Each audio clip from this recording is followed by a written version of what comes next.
like I said, we're looking at ICP. We noticed the developers shot way up, and we're looking into Dfinity and everything. And we just kind of want to know the overview of ICP. What is it that ICP is trying to achieve? Why is it different? What's going on with the chain?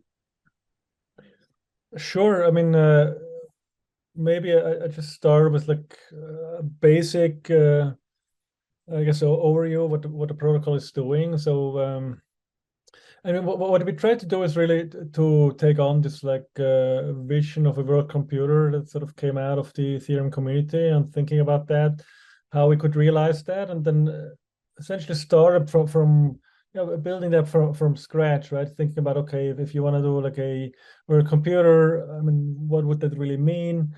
Right, and so I guess if you think about that, you end up in some kinds of, okay, we want to have like some kind of blockchain decentralization. So you means you want to like replicate a computer to make sure it's secure, right? But then of course, if you replicate one computer, you're sort of limited with the power that one computer has, right? And so you end up in like a distributed system of replicated computers. And I think that's really how we think about it. It's like bringing compute onto the internet. And so ICP is like, we see it as like a next internet protocol where the internet is able to provide compute capacity, really. And yeah, in some sense, like a smart contract is just like a piece of software that can run autonomously on such a world computer. Yeah, I guess there's really two levels here. So one level is the protocol that each replica run, right? So if you want, every computer gets replicated. So that's like, we call that a subnet. So that's like really like a blockchain of its own. And then these different blockchains then connect together also via the ICP protocol, and together form the internet computer. Now, on top of that, you can run different smart contracts, right? And one particular smart contract is like the governance system, like we call it the network nervous system, but it's really just like a dedicated smart contract, and that's sort of the governance system. So everybody can stake ICP and stick them into neurons, and these neurons then have voting power, and then people can make proposals to the governance system, like various kind of proposals. You can make like motion proposals, which are just proposals on shall we do this or that. But most other proposals are actually technical proposals in the sense that they cause action on the computer itself. So, for instance, like like replica upgrades, software upgrades are also proposals. So somebody submits a proposal. Hey, here's the next replica version, the next software version, the next version of the protocol, submits that, and then the all the neurons, all the ICP holders can vote on that, and then the network automatically, in some sense, that does a hard fork to the next protocol version, and so that's how the protocol can evolve.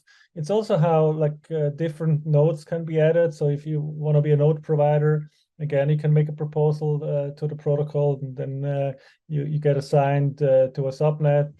The nodes are rotated between the different subnets. New subnets are created like that. So the whole protocol is really governed by that governance system. I mean, you guys want to like stop me with questions, or otherwise I just continue? So like the canister idea of ICP. So how does that work, and like why is that different than other chains that have smart contracts, like a traditional like EVM chain? Like what's the purpose of a canister with ICP? Yeah, I mean, a canister is really, in some sense, like the ICP term for smart contract, sort of meant to be, like it has its own storage, right? I mean, but it's really a smart contract that has storage. I guess what is different here, like as a smart contract, as a canister, you can have like 4 gigs of heap, and currently 48 gigs of stable storage. So you have like, I guess, much more or much less limited than maybe on other protocols, so how much resources you have available. I guess the biggest difference is probably that the system is asynchronous, right? So when one canister talks to another canister, that's really an asynchronous communication, because I mean, at the end of the day, the internet is asynchronous, right? And if different computers, different programs want to talk to each other, it's got to be asynchronous at the end of the day to scale, right? Whereas, I guess for instance, on Ethereum, right, the whole state is progresses all synchronously. If smart contracts call it into each other, it's all synchronous. But of course, that doesn't scale up to like if you want to have then separate subnets, you can't do all that synchronously. So you need to have some asynchronicity. So that's probably one of the biggest differences. And you can edit the canister, so it's like a smart contract that I can edit, and then I can black hole it if I'm happy with the results.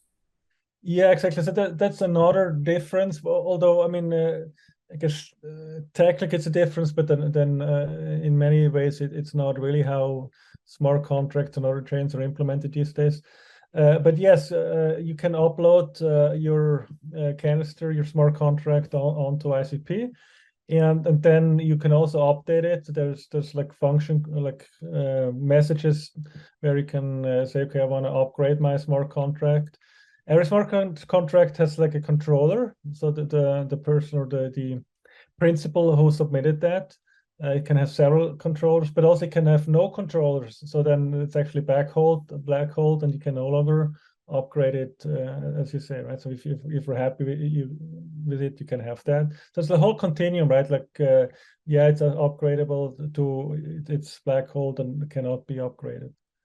So of course, there's this duality between code and data, right? And sort of, in some sense, if you have a smart contract, and the data can also then be the program, and I guess that's how how on Ethereum many smart contracts these days are also working, where they're sort of black hole in a way, but then can be modified via the data. So some people like compare ICP to like a decentralized version of Microsoft Azure. Is that a fair statement? Yeah, I think it's not a bad analogy, right? I mean, we really design the protocol such that it could provide this capability, that it has as much storage as on Azure. It should cost be as cheap.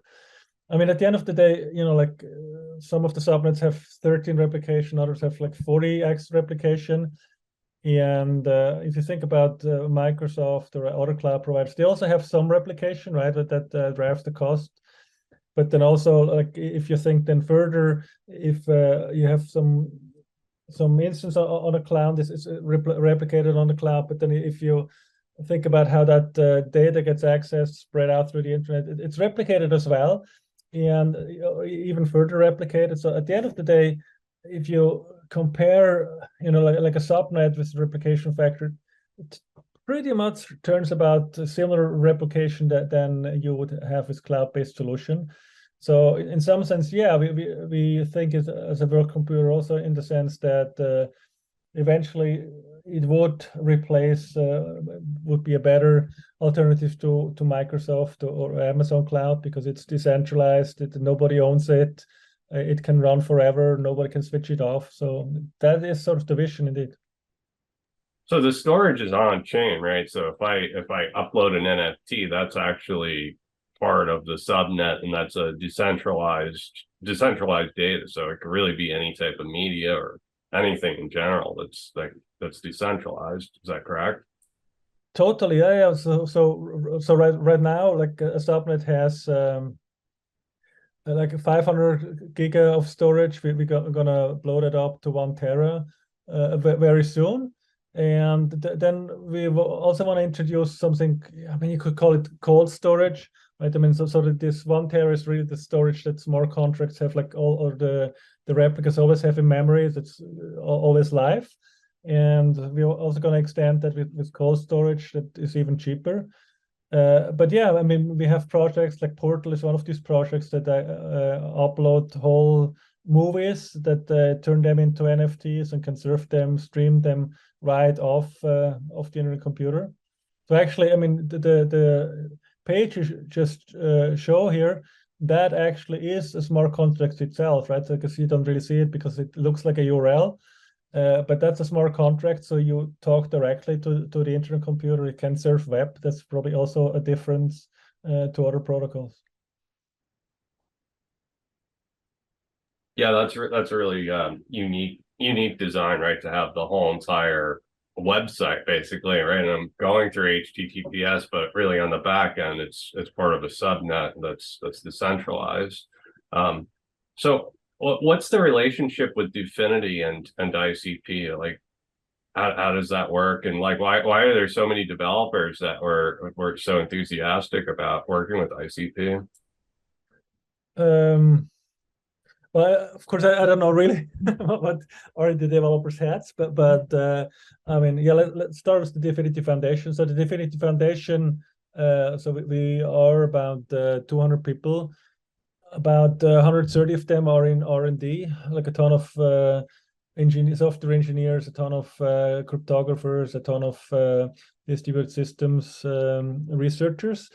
And I guess we developed the protocol over like many years, because I joined Dfinity back in 2018, but then there was already a team that had the first prototype done.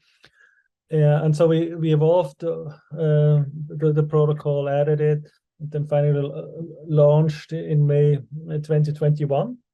And of course, once the protocol was launched, the foundation was just one of the contributors to the Internet Computer Protocol, because we are still the major contributor, in particular to the lower level of the protocols. But now we have like a ton of developers, external developers who they mostly build applications on top of the protocol. Some are involved in some of addition to the protocol itself, but that's still rare. Hopefully that will change with the future. And I think that developers are fascinated by the potential that the protocol has, because they have like more possibility. They don't have to resort on hosting front ends on Amazon. They can host everything on the protocol, and we built the whole application in a decentralized fashion. And I guess another feature that they were just about to get out, I mean, it's like a DAO, so you can actually have like a fully on protocol decentralized system that has their own governance system. And because we have OpenChat is one of the projects. It's like a chat application fully on the protocol, and that chat application is actually gonna get what we call it like a service nervous system, which is really like a governance system that is on the protocol. So then you will have like everything, governance, application, everything fully on the protocol. You should actually try it out, the OpenChat. I mean, it's sort of if you think about it, that it's really a chat application that works fully on the protocol, fully on the system, and in the decentralized system, and is really fast. Yeah, I guess another thing is you were just trying to or getting to log in, so that's what it's called, like internet identity, which we had built. So in order to do that, you first need to create this anchor account. It really uses WebAuthn, that uses the security chip on your computer, on your mobile phone, to create a secret key private key pair. So that's like the WebAuthn or FIDO standard for authentication. And like that, once you have created an anchor, you can use that anchor. It's really like an anchoring number. So you can use many devices with the same anchor, and then whenever you log into any application on ICP, you can use all of your devices. You don't have to create a new account.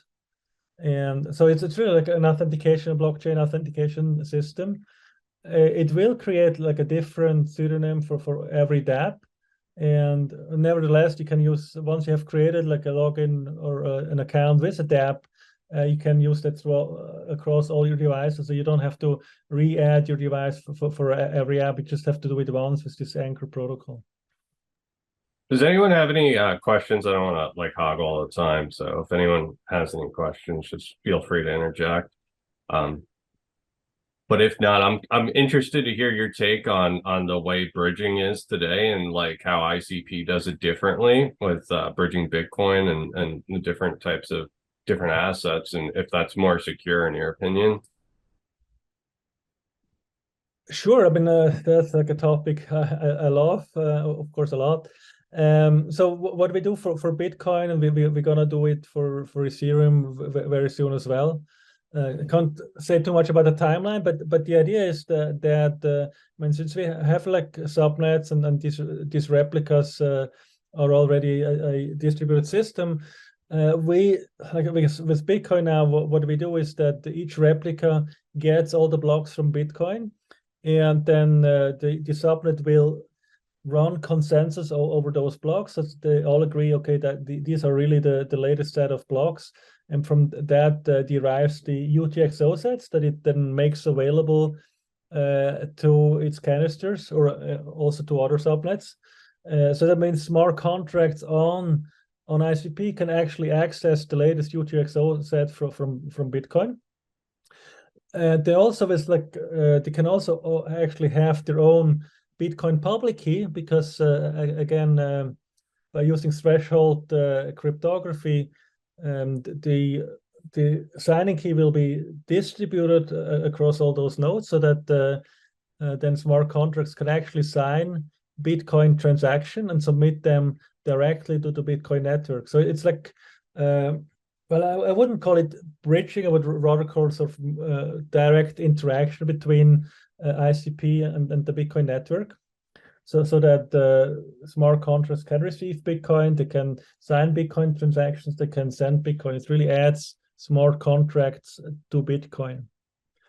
And we want to do a similar thing for Ethereum, where then like all the replicas in the subnet would run an Ethereum client, and then like that, smart contracts could actually then also query the state of the Ethereum network, and likewise also having public keys, and therefore also can actually own ERC20 tokens. And then of course that means you can have like an exchange fully this on a decentralized system, fully transparent exchange that has all the ERC20 tokens, can transact them quickly on ICP, and then sort of like pull them in from ERC20 on ICP, transact them on ICP, exchange them, and then write them back to the Ethereum network or to the Bitcoin network. Yeah, and this is a much more secure way, right? Like if we look at bridging, it's kind of like these central points of failure, right? And the way you're doing it is distributing against the subnets. So it's not like, and it's not like it would be easy to have a security breach, right?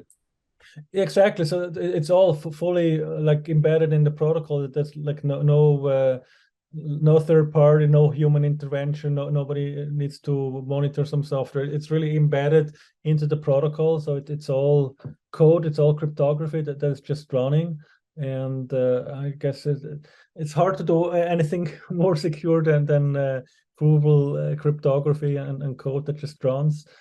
Also, what is nice, of course, is that like for instance, for CKBTC, which is really what we call chain key Bitcoin, which is I mean, it's a smart contract, it's a ledger that when you send Bitcoin there, it will mint you CKBTC, like chain key Bitcoin. It's really like a twin to Bitcoin, right? And so it also has like a dashboard where you can see, okay, what CKBTC coins were minted, what Bitcoin was received. You can verify yourself that CKBTC and BTC are really like one-to-one.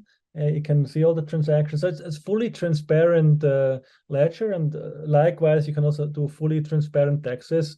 So things like FTX and all of that could never happen, right? Because all the tokens are fully controlled by the chain, by the protocol. And it's all transparent, so everyone would be able to see everything in real time. Exactly, and then also, like if the world decides that some of these exchanges need to be regulated and whatnot, I mean, there you go. It's all code. You can actually do all of that. So I think it's a much better way to actually do exchanges. So I noticed there's like a DAO from the beginning, like is decentralized. Can you talk about like the DAO project that you have and how that could kind of like change the whole space from since ICOs are illegal, you could kind of start up decentralized and move out. Yeah. So I mean, right. So the I guess the original the network nervous system is, as I said, is the governance system of the internet computer, right? And then as a decentralized protocol, it can also sort of do extensions. And so that's really how we see these DAOs for other dApps like OpenChat or whatever project we will wants to like decentralize like that.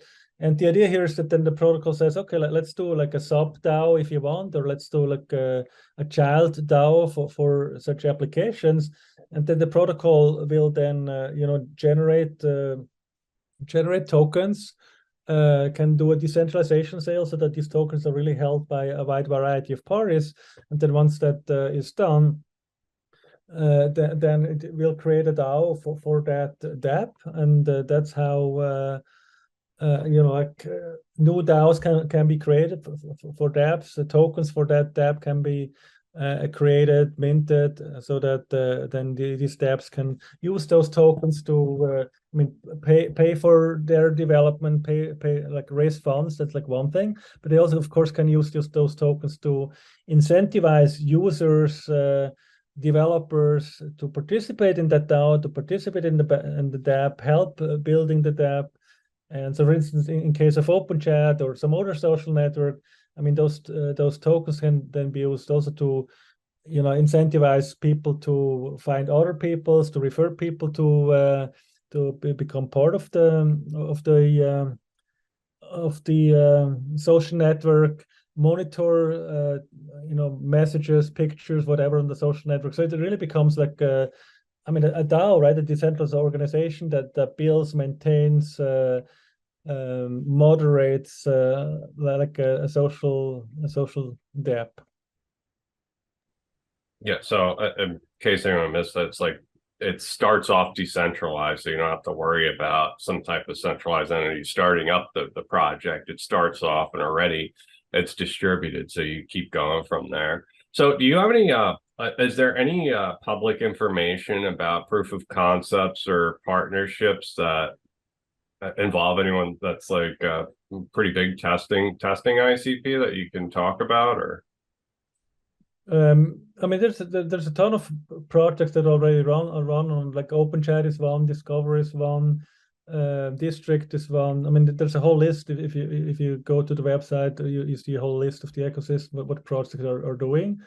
I know a number of them want to submit a proposal to the network that it will take. So if you see under Explore, there should be like an ecosystem subsection there. Yeah, exactly. So that has listed all kinds of dApps that are there already.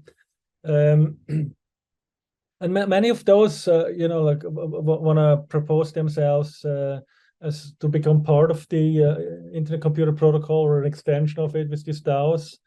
So the first one actually was like last December, which was, it was really a test that we did just to test the DAO launching, which we called SNS1, but then people got very excited about it. It was actually fun to see how people then started, buying those tokens.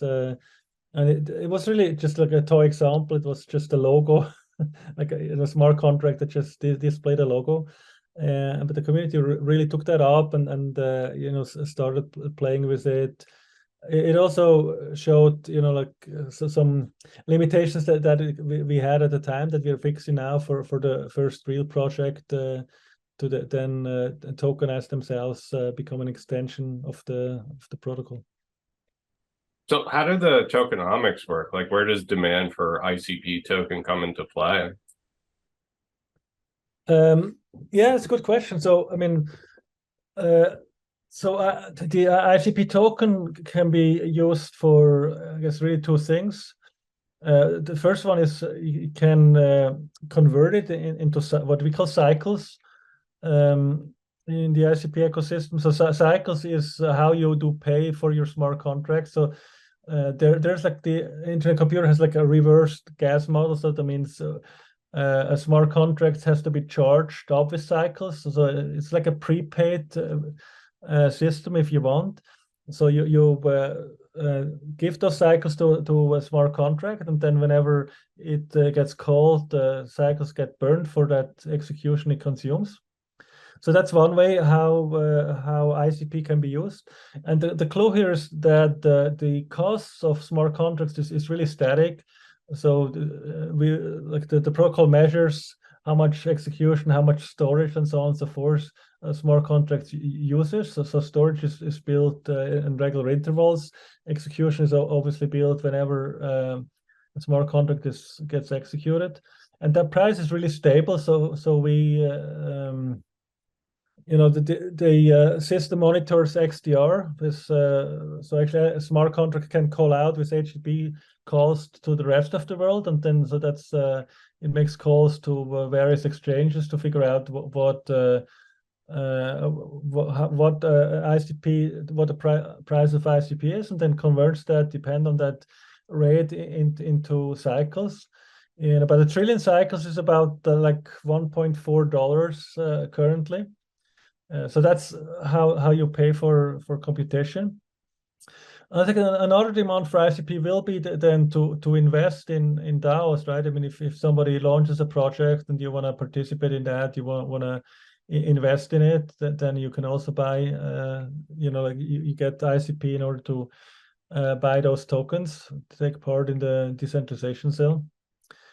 On the other hand, I guess tokens, so I guess when you convert into cycles, that's where ICP gets minted, gets burned. On the other hand, ICP gets minted for voting rewards, for governance, and for node providers in order to provide compute services.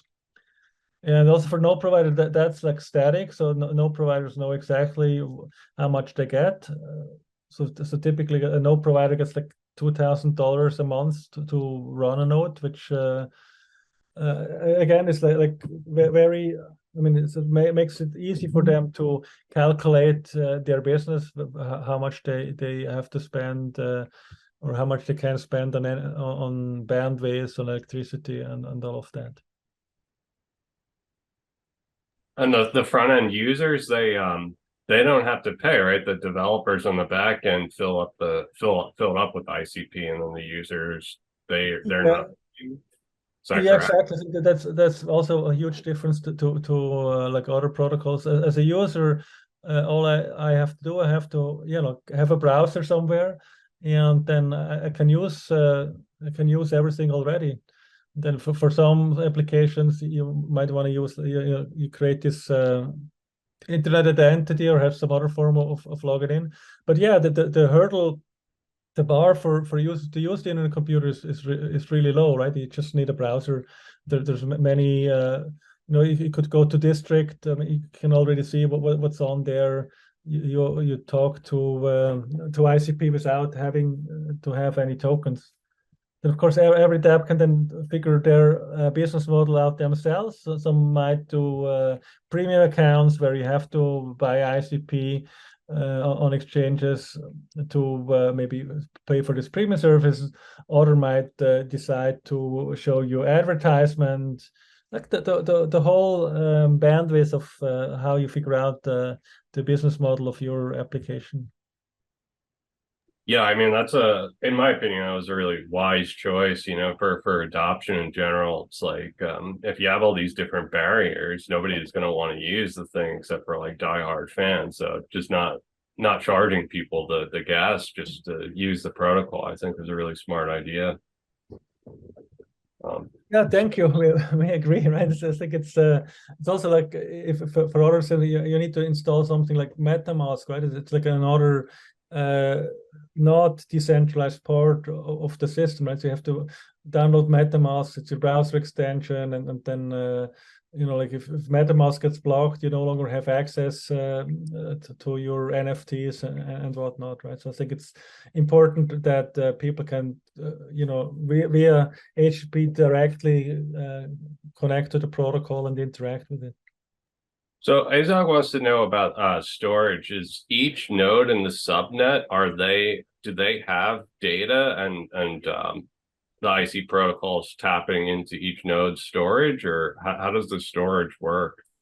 Yeah, that's a good question. So, I mean, you should really think about it as replicated computer. So that means like every replica, every node has like a full copy of the state of that subnet, and then so every node. I mean, the nodes together run consensus on the messages that should be processed next, and then once consensus is found on those messages, then these messages are routed to the canisters, and then the canisters get called up on every node, and of course out of the storage of that node, right, and then get executed, then change their state, their storage, and whatnot, and after like one round of blocks is processed, then that state is changed, and regularly then the nodes also agree consensus on the state that they have stored,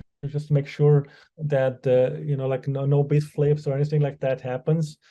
If sometimes bit flip happens, right? I mean, there's like radiation and all of that going on, and then of course a node would sync up with the other nodes to correct its state. So really, indeed, all the nodes of the subnet have the full state of all the smart contracts that are run on that subnet.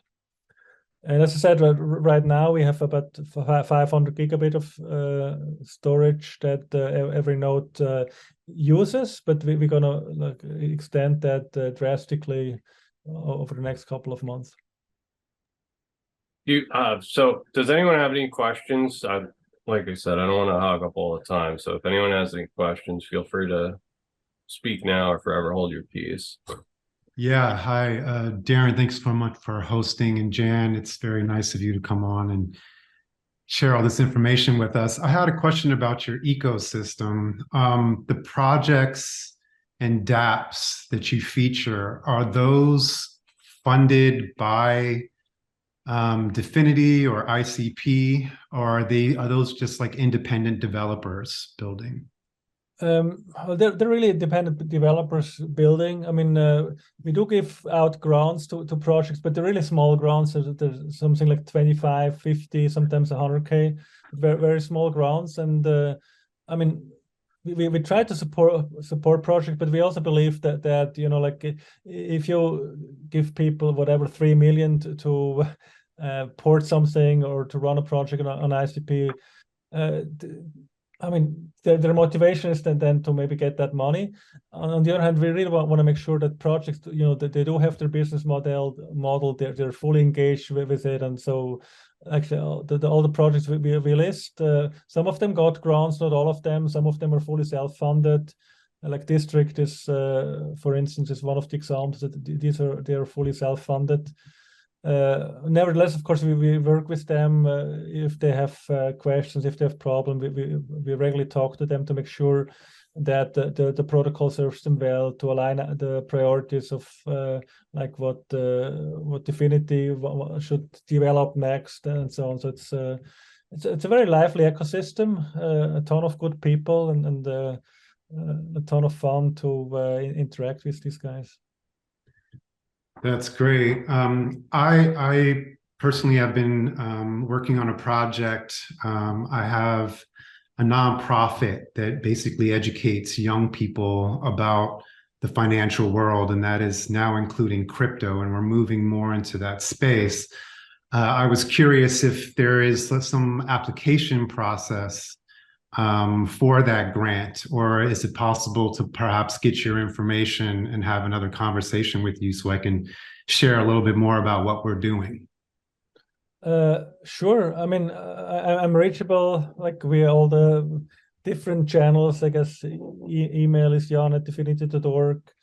Although email is sometimes hard. I guess I can also be reached on Twitter, but also like on internetcomputer.org, you'll find also the grant program there. And I'm sorry, can you repeat that? Where is that? it's on the website, internetcomputer.org. There should be like, I don't now know the link by heart, but that there's like a link to grants as well. Great. But just reach out. Maybe on Twitter might be that channel currently that is the least spammed. So, and then I can forward you to also the people who manage those grants. Fantastic. Thank you. Yes, Azok. It's Azok here. So what area or industry would does ICP want to expand into, if they could? Yeah, but I guess it's a good or maybe also a difficult question. But I mean, in some sense, as said before, right? I mean, if the protocol is really just the internet computer, right? It's like a general purpose computer in that sense, right? And so there's not really like one industry that we would totally want to expand into. But having said that, right, I mean, like most traditional industry, I mean, maybe they take first steps into a blockchain, want to do something on tokens. So we have a few of those industries actually that we've talked to who find it attractive to build on ICP. But also like with Ethereum and Bitcoin integration, we also want to be like a sibling network to like Ethereum, Bitcoin, so that people, you know, like who already built on blockchain find it maybe too expensive to store on Ethereum, want to use or find it too annoying to use Filecoin to store stuff because it doesn't give you any guarantee that the files are actually there unless you I guess you pin it, really store it yourself. So I think that's also how we see ICP as like a sibling network to these other networks that provides you know, capabilities that these other chains don't have, right? I mean, like on ICP, Canisters, I mean, as I said, can hold public keys. They can sign messages. They can do HTTP out calls. They can serve web directly. And so the idea here is really that I think that the next steps are that many projects that now use cloud to have front ends or like back ends and whatnot could do that on ICP and then interact with like Ethereum, Bitcoin, and like other chains like that. But I guess at the end of the day, yeah, our vision is to have all of the world's software or 95% of the world's software run on ICP, right? We really want to have ICP to be the protocol that is like TCP/IP, but just also then not only communication, but also computation. Just launch your software on there, don't have to worry about security. It just runs, right? Like TCP/ICP just runs and communicates, and you don't have to worry about anything. Thank you. You talked about Filecoin. What can you make some more comparisons with ICP and Filecoin and your advantages over Filecoin? Sure. Well, I guess currently storage is a bit limited on ICP, right? I mean, as I said, like every subnet has like 500 giga, but all the nodes have actually 30 tera in them, and now we're like throughout this year we want to work on protocol extensions such that actually those 30 tera can really be used, and so we think then this is really nice for smart contracts to sort of have that kind of cold storage where you can store files in a decentralized fashion, in a secure fashion, and also in a reliable fashion, so that you're guaranteed that the file is there, it won't disappear. Whereas on IPFS, there's no availability guarantee, right? I mean, of course, it typically works, but you don't have that guarantee, right? Whereas on ICP, really, if the file is there, the protocol guarantees you that it is there, that you can always read it because it's replicated, it's highly available. So I think that's like a huge advantage that ICP has and will have even more so in the future. Thank you. Who's your ICP's biggest competitor? I don't know. Good question. Everybody who is ranked higher on CoinMarketCap. No, I think in some sense we really want to be like, as I said, as a sibling network to Ethereum, Bitcoin, and other projects, right? That they can use ICP as an augmentation. We see some other protocols that start to copy some of the features that we have, so maybe those become our competitors. I think right now the protocol is pretty unique, right? We designed everything bottom up from scratch, and I think copy that. I mean, you just can't copy the source code and run it. Even just starting a network like that is not easy, right? So you have to do it the right way. We did not go into some desert, have the few computers hooked up and then destroyed them later on. The protocol was started in a decentralized way, and you sort of have to know how to do that. Of course, the source code is open, but it's not easy to put all these things together, and then we keep developing, we keep expanding. So from that point of view, I think we are pretty unique. We have we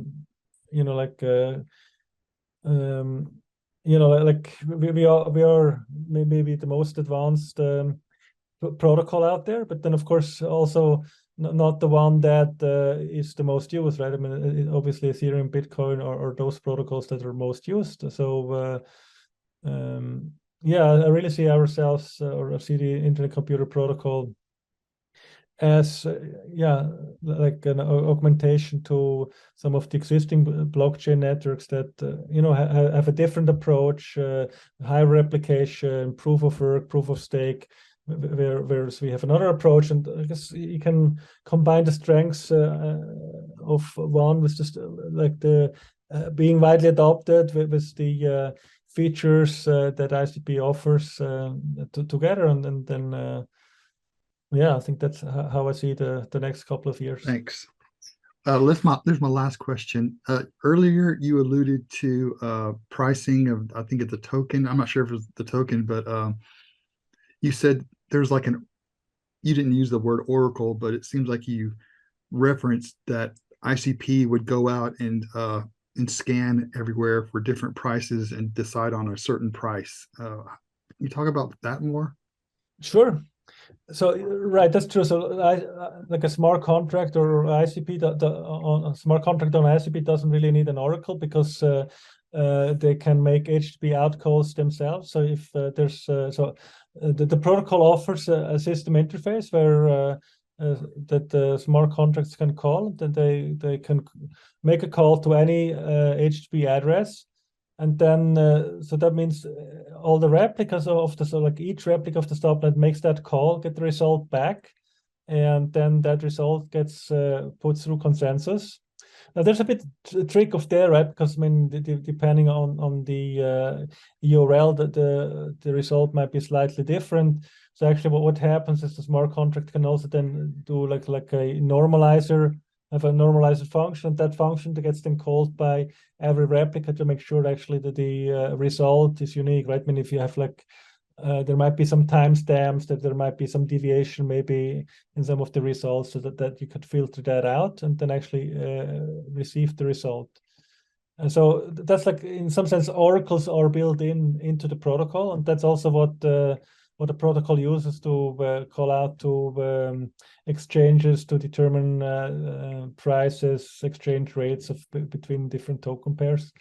And so if you want to build a DEX on ICP, actually you just can query that canister for any pair of tokens or fiat currencies to figure out what these exchange rates are. So it's also one of the services that the protocol already provides. Thanks a lot. Appreciate it. And you said that you get paid $2,000 if I host a node. Is running a node really costly to do, or does it make sense at $2,000? Yeah, that's about the operating. Well, it's more it includes the operating cost plus the hardware, the hardware costs. So the calculation. So a node costs about I guess depending where you buy it from, right? There's like a specification what the node, like the hardware spec that you have to satisfy. I don't know the current price, but by heart, but there's somewhere like $24,000 or something like that. And so the amount I mentioned, like the about $2,000 a month, that would include, the cost for that hardware, like calculated over 4 years, plus what it costs to operate that node in your typical data center.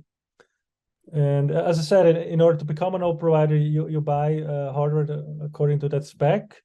You find a data center, submit a proposal with like the amount of nodes you want to run with the data centers, some proof that you did buy all of that, and to submit that to the protocol, and then the protocol will or then decides whether or not to accept you as a node provider. Thanks. I really appreciate you coming on. The ICP community, by the way, has been really warm and welcoming. It's been very educational and non-toxic, which is rare in crypto. Usually you ask a question, you get your head bitten off. So I really appreciate like how warm the ICP community has been, as well as you, Jen. I really, really nice qualities. So thanks for coming on and telling us all about this. I want to be respectful of your time. So. Yeah, it was a pleasure, and thanks for your interest. Right, I guess we want to reach out of the ICP bubble, right? I mean, once we've after launch, it was like, I mean, as you said, right? We also experienced some of this head biting stuff, but I think now, like over time, we really like community has grown, and it's a great friendly community, and the bigger we can grow, the better for everybody, and yeah, we love it. I really see the vision too. You're just trying to take over the internet and just decentralizing the internet completely. It's a great vision, and I like all the dApps and users that I'm seeing. Like, it's gaining traction, so I'm really excited about it.